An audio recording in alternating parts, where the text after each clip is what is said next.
I now would like to request the Vice President of the Federal Republic of Nigeria, Vice President Kashim Shettima, to take the floor and address us. Mr. President, Heads of State and Government, Excellencies, let me at the outset express appreciation to His Excellency President Matameta Cyril Ramaphosa for the warm reception in this beautiful city of Johannesburg. May I further use this opportunity to congratulate him on the successes of the South Africa G20 presidency, including his purposeful leadership in steering the affairs of the group in a number of processes and negotiations which will culminate in a leader's declaration.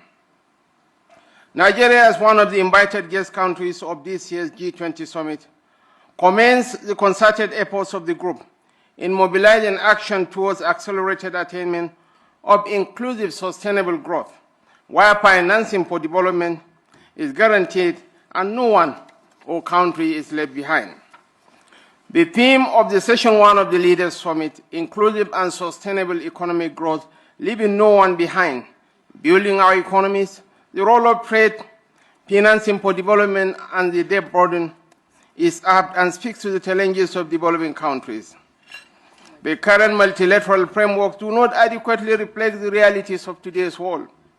Many developing nations continue to face systematic barriers to economic growth, trade, and financial inclusivity. For trade to be truly inclusive, the G20 must take bold steps towards reforming the international financial architecture and global institutions.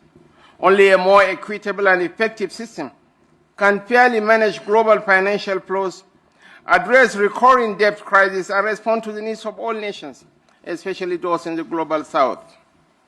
Africa cannot realize the positive paradigm shift we seek in its development trajectory without a collective resolve of the G20.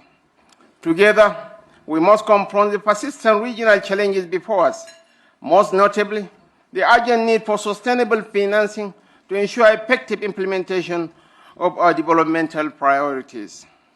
Across many regions, rising debt burdens continue to constrain economic progress and transform local challenges into global vulnerabilities.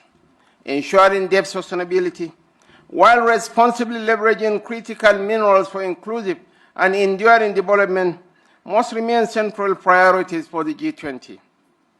The G20 must, in the adoption of the Leaders' Declaration, take very seriously the need to advance policies that drive sustainable growth, promote financial inclusion, and tackle emerging risk.